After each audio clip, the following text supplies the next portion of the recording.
근데 한 번은 그런 걸 봤어요. 답답하죠? 지도 답답해요. 초보 운전자인데 그렇게 썼더라고요. 여러분들 이렇게 마스크 다 쓰고서 이렇게 예배드리는 모습을 보니까 그 말이 생각이 나네요. 답답하죠? 지도 답답해요. 예, 이 페이스 투 페이스 얼굴을 맞대고 산다는 게 참 중요하다는 것을 이 코로나 때문에 깨닫게 되는 것 같아요. 아니 뭐 이거 마스크 쓴다고 말을 못하는 것도 아니고 또 눈을 쳐다보면서 이야기하면 되는데 그게 무슨 상관이 있나 이런 생각을 했었는데 그렇지 않더라고요. 이 사람이 얼굴을 맞댄다고 하는 게요, 뭔가 모르게 교류가 더 깊이가 있는 것 같고, 얼굴을 맞대지 않고서 그냥 사람들이 이렇게 대면 하니까 뭔가 좀 이렇게 친밀감이 없어지는 것 같아요. 뭔가 좀 답답해. 설교를 해도 여러분들이 얼굴을 봐가면서 이렇게 설교를 하는 거하고 이게 아주 다른 것 같아요. 저도 이렇게 마스크 쓰고서 설교해볼까요? 그럼 여러분들도 아마 분명히 답답할 거예요. 어쨌든 뭐 어떤 분들은 답답해서 정말 아주 그냥 숨쉬기도 힘들다고 그러는 분들도 있는데 조금만 더 참으십시오. 그러면 우리가 또 금방 옛날 얘기할 때가 또 금방 올 줄로 믿습니다. 그때 정말 마스크 쓰고 예배 드릴 때도 있었어. 그런 말 할 때가 또 와요. 여러분 조금만 힘들어도 잘 참고, 교회 가면 마스크 쓰고 예배 드려야 되고 밥도 안 주고 그냥 가고 싶다고 안 오시면 안 돼요. 아시겠죠? 이럴 때일수록 우리가 더 우리의 심령을 더 생명력이 넘치는 그런 영혼이 되도록 우리가 영혼 관리를 잘 해야 될 때인 줄로 믿습니다. 오늘은 종교개혁주의입니다. 1517년 초에 중부의 독일의 한 지방에서 신부 요한 테젤이라고 하는 신부가 교황의 그 휘장을 들고 나타났습니다. 왜 그랬느냐? 사람들에게 면죄부를 팔려고 나왔어요.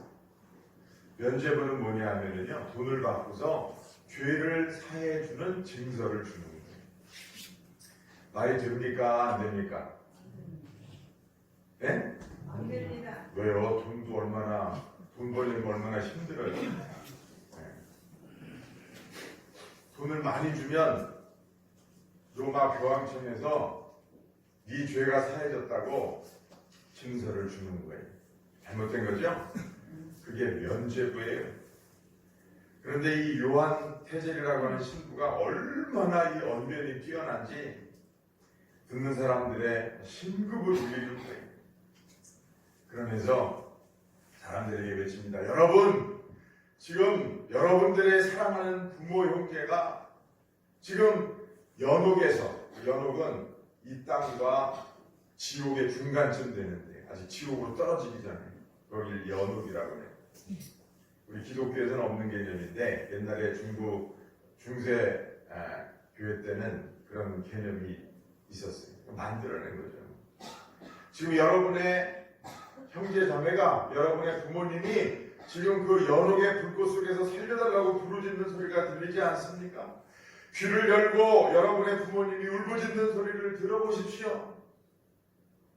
나는 너를 낳아주고 키워주고 또 재산까지 남겨줬건만 너희는 우리를 이렇게 타오르는 불꽃 속에 그저 아직도 남겨두고 우리를 건져주지 않는 것이냐. 여러분은 고통받는 그들의 영혼을 구해낼 수 있습니다. 여러분들이 금화를 금괴에다가 넣을 때 그 금괴가 짤랑하고 떨어지는 소리와 함께 여러분들의 부모님의 영혼이 천국으로 튀어 올라갑니다. 한 분쯤은 아멘 할 줄 알았는데 안 하시네. 막 그렇게 절절하게 설교를 하니까 사람들의 마음이 어떻겠어요? 거기 마음이 움직이지 않는 부모 형제가 지금 지옥에서 불타고 있다는데, 연옥에서 불타고 있다는데, 사람들은 저마다 돈주머니를 들고 태제리 팔고 있는 그 면죄부를 사기 위해서 구름처럼 몰려들었어요.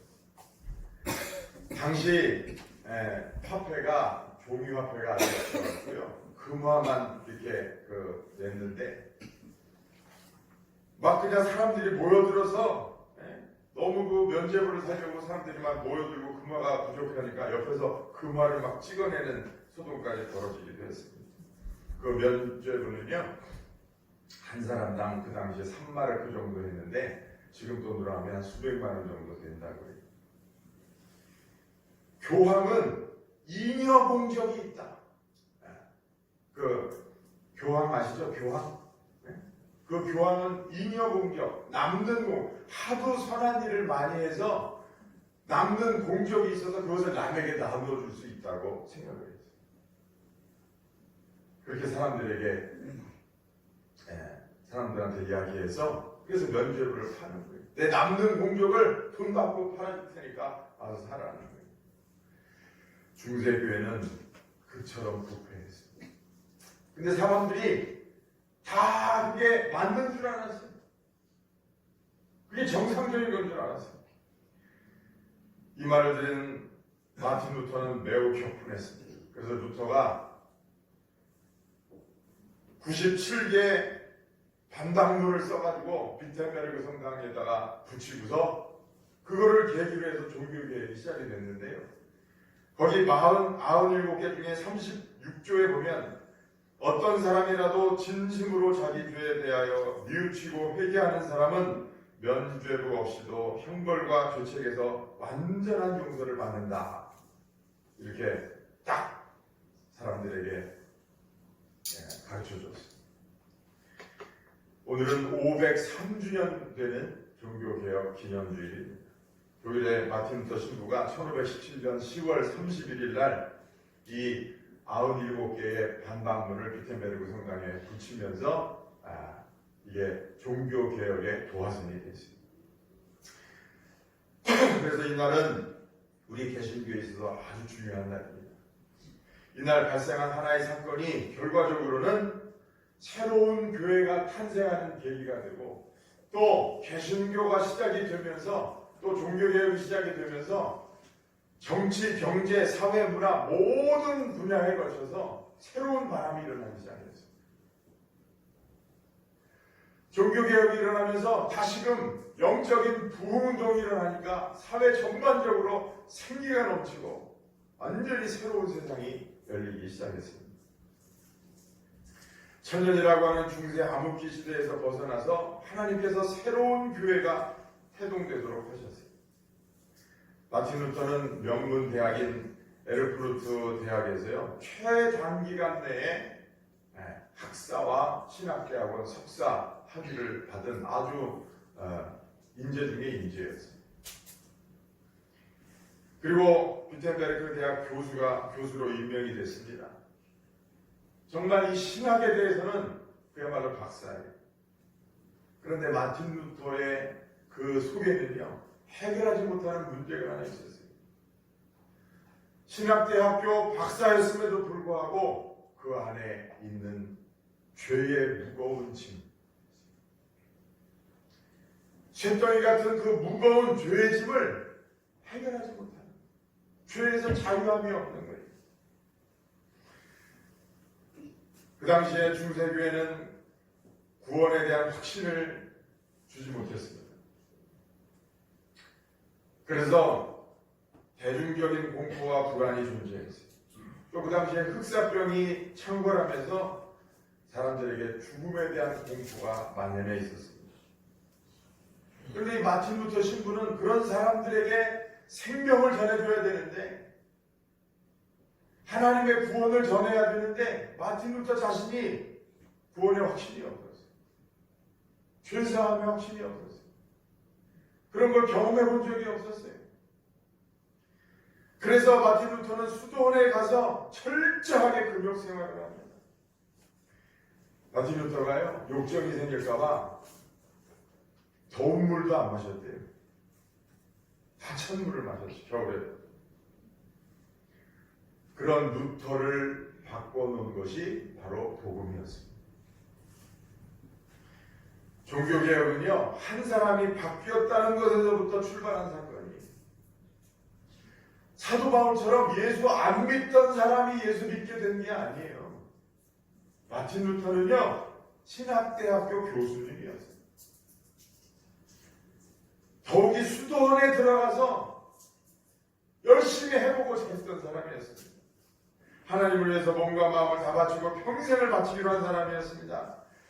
그 마틴 루터가 그럼에도 불구하고 그의 마음속에 죄사함에 대한 믿음이 없었어요. 그러니까 그 번민과 고통은 마틴 루터를 지옥에 살게 했습니다. 그랬던 마틴 루터가 예수 그리스도를 만나는 체험을 하게 됩니다. 그 한 사람의 변화가 개신교를 태동시켰고요. 그 한 사람의 변화가 인류 역사를 바꿔놨어요. 여러분, 한 사람이 거듭나는 거는요, 세상을 바꾸는 일이에요. 왜? 한 영혼이 5천하보다 부실하거든요. 종교개혁주의라고 하는 거는요, 마틴 루터가 자기 자신 안에서 새로운 개혁을 시작을 해서 참된 복음으로 세상을 개혁시켰던 것을 우리가 기억하고, 나도 마틴 루터처럼 감리교회 창시자인 요한의 스피처럼 그들이 회개하고 거듭나고 중생했을 때 나라가 변하고 민족이 변하고 세상이 변했던 거죠. 여러분, 오늘 이 암울한 시대를 살아가면서 여러분, 이 세상을 변화시키고 개혁시킬 수 있는 유일한 주체가 바로 교회고 성도들인 줄로 믿습니다. 그런데 그런 교회가 오히려 세상의 지탄이 되고 세상으로 하여금 니들이 변해라 라고 말을 듣는 그런 대상이 되고 말았어요. 503주년 맞는 오늘 종교개혁 기념주일이 저는 어느 때보다도 뜻깊다고 생각합니다. 세상이 바뀌라고 해서가 아니라, 여러분, 우리 기독교가 이제는 정말 바뀌어야 된다는 사실을 우리 자신부터 너무나 잘 알고 있어요. 거룩한 모양을 있을 때 거룩한 능력은 없어진 한국 교회임을 우리는 너무나 잘 알고 있습니다. 아마 여러분 여기서 50년 이상 한 40년 이상 신앙생활 해보신 분들은 아실 거예요. 과거에 우리 한국교회에 부흥운동이 일어났을 때 그때 우리가 어떻게 신앙생활을 했는지 여러분 잘 아실 거예요. 제가 우리 교인들한테도 그런 얘기 여러 번 들었는데, 부흥회 하면 막 솥단지 들고 북 들고 가서 북 치고 장구 치고 솥단지 들고 가서 밥 해 먹어가면서 막 그냥 열흘씩 그렇게 부흥회 하셨다면서요. 그때는요 정말 불 같았어요. 저도 기억이 나요. 한 40년 전에요. 한 45년 전에 제가 한 10살쯤 됐으니까 교회에서 부흥회 하면은요 온 동네가 다 떠들썩했어요. 그리고 그 성도들이요 그때 은혜 받고 정말 그때는 가난하고 정말 입을 것도 없고 먹을 것도 없는 그런 때였잖아요. 그런데 사람들이 은혜 받고 그냥 얼굴이 환하게 변하고 삶의 소망이 넘치고 생명이 넘쳐요. 기운이 넘쳐요. 생명의 기운이 넘쳤어요. 사람들이 은혜 받으면은요 누가 시키지 않아도요 진실하게 살고 착하게 살고 성실하게 살고 거룩하게 사는 그런 모습들이 사람들의 마음을 감동시켰어요. 그래서 예수 믿는 사람 하면 사람들이 다 자기는 교회 다니지 않아도 예수 믿는 사람들을 존중했다. 그리고 안 그리고 그랬어요. 옛날에는 다 그랬다고. 제가 지금으로부터 20년 전에 신창에 신일아파트에 개척을 왔어요. 2000년 1월 1일부로 교회를 개척했어요. 그때만 해도요, 20년 전이고 그때만 해도 이제 여기는 농촌 지역이니까 어디 뭐 관공서 같은 데 가고 어디 가서 목사님이라고 그러면은요, 아유 목사님이시냐고 다 그랬어요. 지금은 목사라고 말하기도 좀 거시기 하고, 목사라고 하면 뭐 그래서 어쩌라고 그런 투에. 여러분, 정말 개혁이 필요한 때라고 보여줘요. 이 종교개혁주의를 맞이해서 과연 마틴 루터가 종교개혁을 하면서 과연 무엇을 기치로 내걸고 종교개혁을 했는지 다시 한번 생각하면서 우리 안으로부터의 개혁이 있어지기를 주의 이름으로 축원합니다. 마틴 루터 한 사람이 변했더니 나라가 변하고 민족이 변하고 세상이 변했어요. 내가 세상 나라와 민족까지는 아니더라도 여러분, 내 안에 개혁이 일어나서 적어도 내 지역사회만큼은 변화시킬 수 있는, 우리 교회만큼은 변화시킬 수 있는 그런 역사들이 나타나기를 주의 이름으로 축원합니다. 마틴 루터는요, 수도원에 있었는데, 여러분 그 수도원이라고 하는 곳은 뭐 죄 지을 환경이 아니잖아요. 거기서 무슨 술집에를 가겠어요. 거기서 남을 사기칠 일이 있겠어요. 그 수도원에 무슨 여자가 있겠어요. 근데 이 마틴 루터는요, 그냥 내 죄, 그 죄의 얽매에 있었어요. 신약대학원 박사님에 불과하고. 그리고 그 천주교는 고해성사라는 게 있잖아요. 자기 죄를 그 신부님에게 이렇게 고백하는 고해성사라는 게 있잖아요. 그 당시에도 그런 게 있었는 모양이에요. 마틴 루터가 그 노신부님을 찾아가서 매일같이 고해성사를 하는 거예요. 어떤 날은 하루에 20번 찾아오면 20번. 그러니까 이 노신부님이 아주 그냥 마틴 루터한테 질려가지고, 야, 죄 좀 한 번에 모아가지고 와라. 그렇게 말한 적도 있고요. 그게 무슨 죄야! 그렇게 말한 적이 한두 번도 아니었대요. 그러니까 마틴 루터는 아주 작은 죄까지도 그 죄의 짐을 지고 거기서 헤어나오지 못하고 있었던 거예요. 얼마나 괴로웠는지 몰라요. 예수님께서 빌라도에서 재판받으실 때요, 그 법정에 올라가신 계단이 있었는데, 나중에 로마의 콘스탄티누스 황제의 어머니 헬레나라고 있었는데요. 이제 나중에 그 로마에서 기독교가 국교가 되거든요. 그때 이 황제의 어머니가 은혜를 받고 예수님을 너무 사랑해서 그 예수님이 올라가셨던 그 계단을 뜯어다가 그 로마에다가 그 로마 황실 있는 데다가 그걸 갖다 놨대요. 그 나중에 그 계단이 전설이 생겼는데, 그 예수님이 그 재판 받으실 때 올라가셨던 그 계단을 무릎으로 올라갔다 내렸다 하면은 모든 죄가 사해진다고 사람들이 그렇게 믿었었대요. 그러니까 마틴 루터도 그게 이제 그 수도원에 이제 거기다가 수도원을 만든 거죠. 나중에 중세시대 때. 마틴 루터가 1500년 전에 예수님이 올라가셨던 그 계단을 무릎으로 매일마다 기어 올라가는. 나중에 이 무릎이 다 해져가지고 성할 날이 없었대요. 무릎으로 기어 올라가고 날마다 무릎으로 내려오고 그러면서, 하나님이여 내 죄를 용서해 주옵소서. 그러면서 마틴 루터는 자신의 죄의 짐을 지고 있었어요. 그러나 아무리 오르내려도 마음속에 그 쇳덩이 같은 죄의 짐을 내려놓을 수가 없는 거예요. 아무리 노력해도 공로를 쌓아도 구원의 확신이 오지를 않습니다. 어거스틴 수도원의 원장 슈타우피츠라고 하는 그 수도사가요, 마틴 루터에게 이렇게 이야기해 줬어요. 진정한 참회란 벌을 주시는 하나님에 대한 두려움으로 시작되는 것이 아니라 하나님에 대한 사랑으로 시작되는 것이다 라고 가르쳐 줬어요. 뭐라고요? 진정한 참회는 벌을 주시는 하나님에 대한 두려움으로 시작되는 것이 아니라 우리를 불쌍히 여기시는 하나님의 사랑으로 시작되는 것입니다. 무엇이 진정한 참회가. 그런 슈타우피치의 영향을 받게 됩니다. 마틴 루터가. 그리고 복음에 눈을 뜨게 돼요. 1512년 어느 날 수도원의 꼭대기 옥탑방에서 기도하다가 회심을 체험하게 됩니다. 로마서 1장 17절 복음에는 하나님의 의가 나타나서 믿음으로 믿음에 이르게 하나니 기록된 바 오직 의는 믿음으로 말미암아 살리라.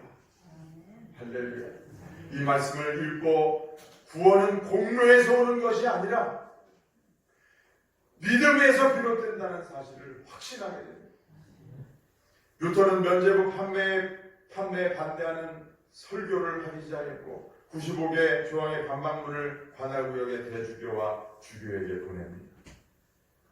오직 의인은 믿음으로 산다. 돈 주고 면죄부를 사서 죄사함 받는 것이 아니고 인간의 행위나 업적으로 구원받는 것도 아니고 우리 죄를 위해서 십자가에 달리신 예수 그리스도를 믿는 믿음으로 하나님의 자녀가 된다. 라는 사실을 세상에 널리 전하기 시작했어요. 그것이 사도 바울이 성경에서 또 하나님이 구약 성경과 신약 성경을 통해서 우리에게 줄곧 말씀하신 것입니다. 그 복음의 빛이 세상의 어둠에 가리워져서 인간의 욕심과 타락에 가리워져서 중세교회라는 부패상을 만들어내고 그 부패가 빛을 가리우니까 복음의 빛을 가리지 못했는데 사도 바울이 그 빛을 가리고 있는 어둠의 천을 찢어버리고 온 세상의 복음의 빛을 다시 밝히 비췄어요. 그 복음의 빛이 뭡니까? 오직 의인은 믿음으로 말미암아 살리라는 거예요. 그 당시에 수도원에는요 자신이 의인이 되고자 수많은 마틴 루터와 같은 사람들이 주의 짐을 지고서 그 계단을 오르락내리락하고 고행을 하면서 구원을 자기 행위에 의지했었던 때였어요. 그래서 그 시대를 우리는 암흑시대다 그렇게 이야기합니다. 그 어둠을 찢고 다시 빛을 발한 사람이 바로 마틴 루터입니다. 사실 이 말은 사도 바울이 처음으로 한 말이 아니라 오늘 이 로마서 1장 17절은 사도 바울이 쓴 편지잖아요. 로마교회. 근데 이 말을 사도 마틴 루터가 인용을 하고 요한의 세계가 인용을 했지만 이 말은 사도 바울의 말이 아니라 사실 600여 년 전에 사도 바울이 살던 600여 년 전에 아니 마틴 루터 600여 년 전에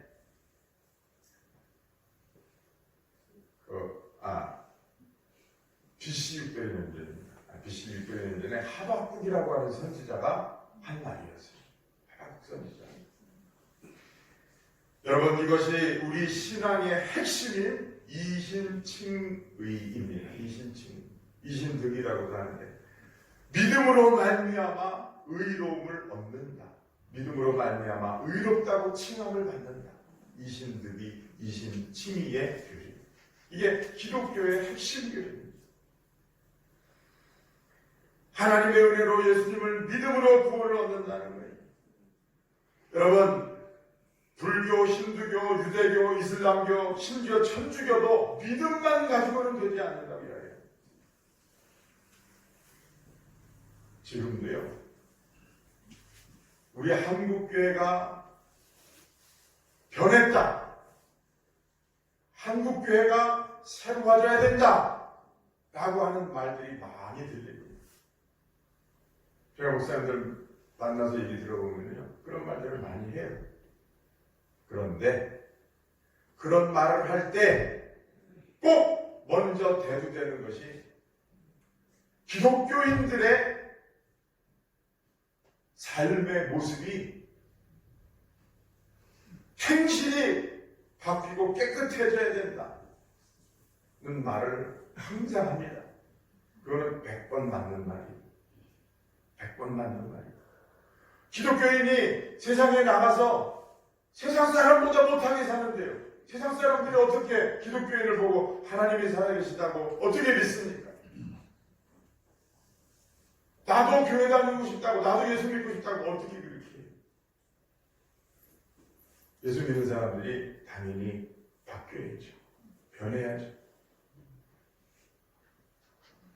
옛날에는 진짜 옛날 성도들은요, 정말 세상 사람들하고 다른 삶을 살았다고. 다 그런 건 아니지만 보편적으로 그랬어요. 그런데 그 말을 하기에 앞서서 우리가 여러분 그것만 강조하면 마귀에게 속는 거예요. 왜? 마귀는 그것만 강조합니다. 옳게 살아야 돼. 거룩해야 돼. 마틴 루터에게 그리고 그 수도원에서 보행을 하고 있는 모든 사람에게 여러분 마귀가 찾아가서 끊임없이 하는 얘기가 그거였어요. 더 깨끗해져야 돼. 더 거룩해져야 돼. 그래야 구원받을 수 있어. 그래야 하나님이 네 착한 행실을 보시고 구원해 주실걸. 그건 마귀의 속임수예요. 하나님은 그것을 보고 구원하시는 게 아니에요. 한번 따라합시다. 기독교인의 착한 행실은 거듭남의 열매이다. 여러분, 이 사실을 확실히 깨닫고 믿고 행할 때에 한국교회가 변할 수 있는 거예요. 여러분, 한국교회가 변하지 않는 진짜 이유가 뭔지 아세요? 더 깨끗해져야 돼, 더 거룩해져야 되라고 교회에서 가르치지 않아서, 말하지 않아서 한국교회가 타락한 줄 아세요? 반대입니다. 그 말만 하고 믿음으로 거듭나는 것을 못 가르쳐서 그런 거예요.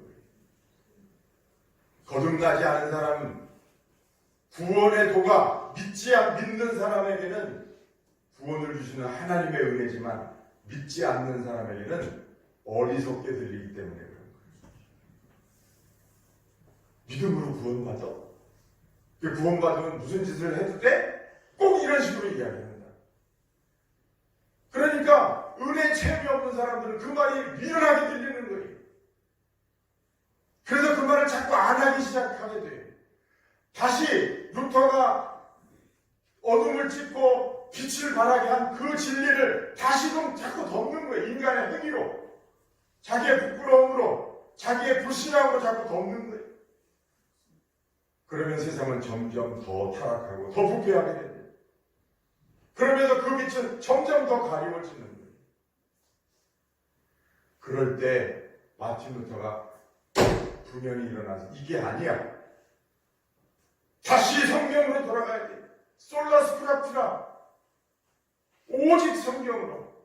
솔라 그라티아. 오직 하나님의 은혜로. 솔라 피데. 오직 믿음으로. 이 세 가지가 마틴 루터가 종교를 하면서 꺼낸 세 가지 있습니다.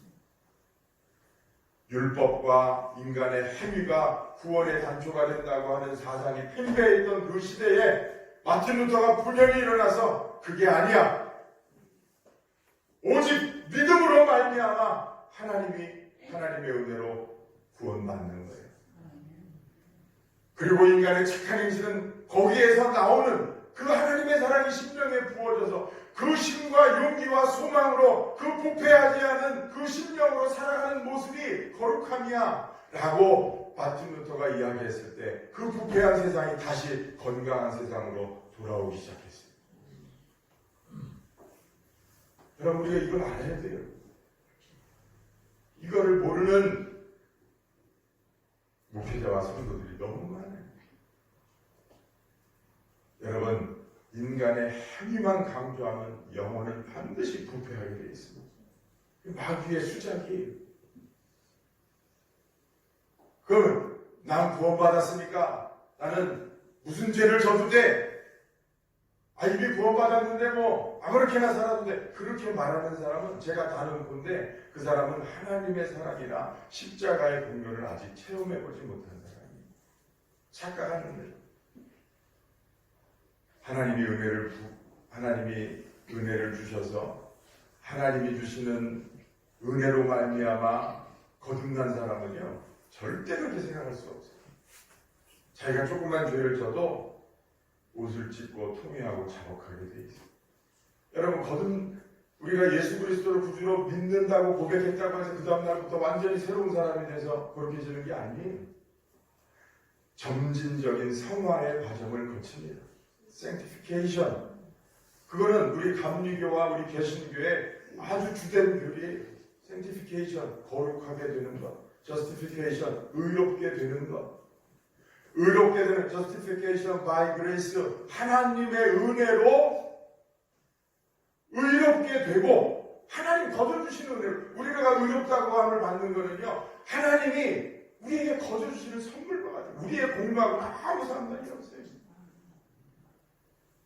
그리고 sanctification, 태어난 영혼이 세상에서 살아가면서 짓는 날마다 세상을 왔다 갔다 하면서 더러워지는 그 발을 날마다 기도하면서 말씀으로 씻는 거예요. 그러면서 점점 성화의 과정을 거쳐서 예수님을 닮아가는 과정이 신앙생활인 것입니다. 여러분, 우리 다시 한번 이렇게 세상이 어둡고 이렇게 내 심령이 어둡고 그럴 때 우리가 다시 눈을 들어 십자가에 달리신 예수 그리스도를 바라봐야 될 줄로 믿습니다. 네. 십자가를 붙드는 일이 사는 일입니다. 여러분, 아무 데나 가서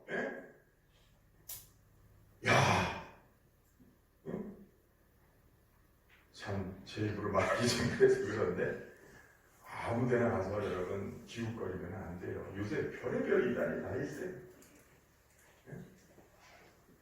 성경을 바로 알아야 됩니다.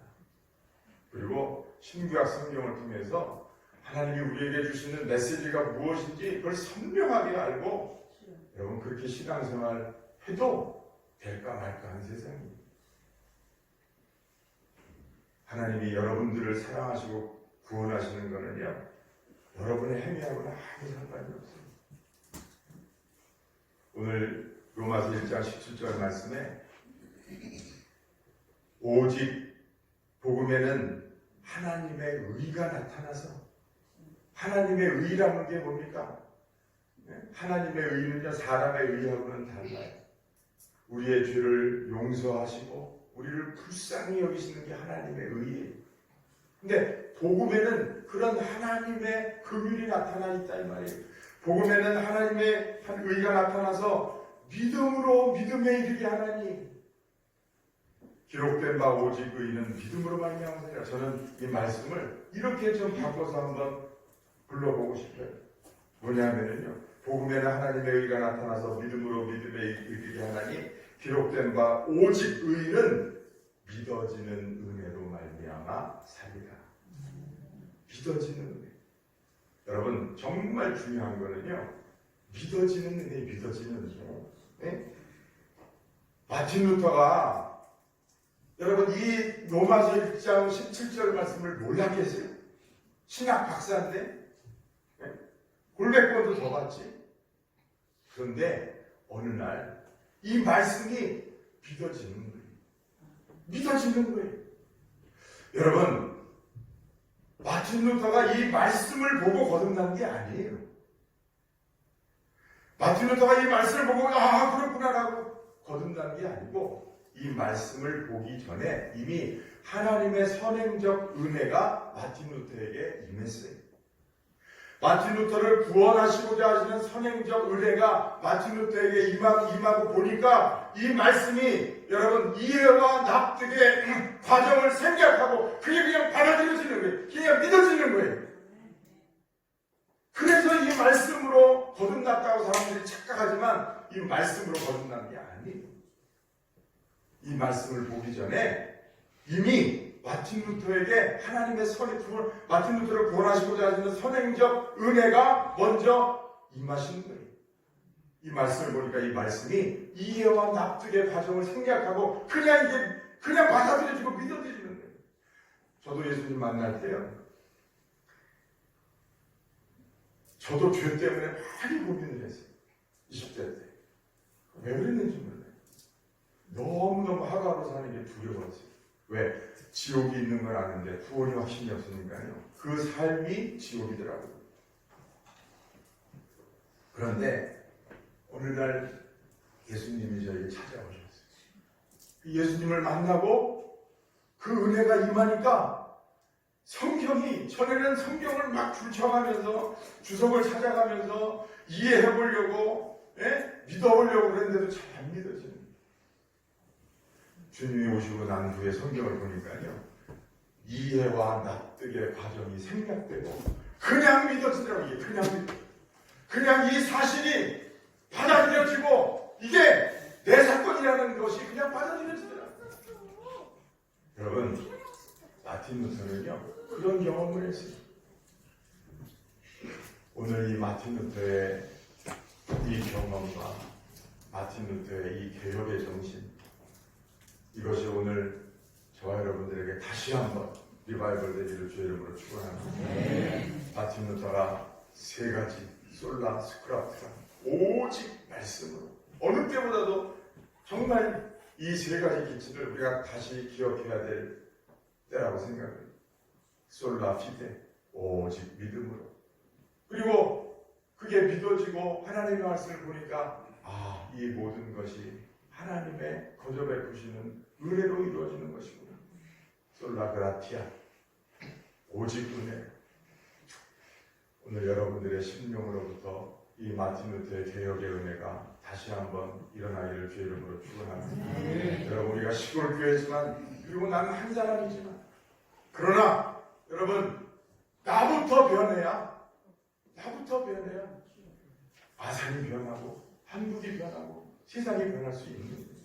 우리 대형교회에서부터라도, 나 한 사람부터라도 여러분, 이 죄와 사망과 어둠으로 가려져 있는 그 복음의 빛을 다시 한번 드러내기 위해서 우리가 이것을 찢어버리고, 우리가 거듭났다면, 중생한 사람이라면, 하나님을 사랑하는 사람이라면, 예수 그리스도가 나의 구주라는 사실을 믿는 사람이라면, 여러분, 우리 안에서 다시 한번 개혁의 역사가 일으키기 위해서 고군분투하고 애쓰고 몸부림치는 그런 저와 여러분 되시기를 주의 이름으로 축원합니다. 기도하겠습니다.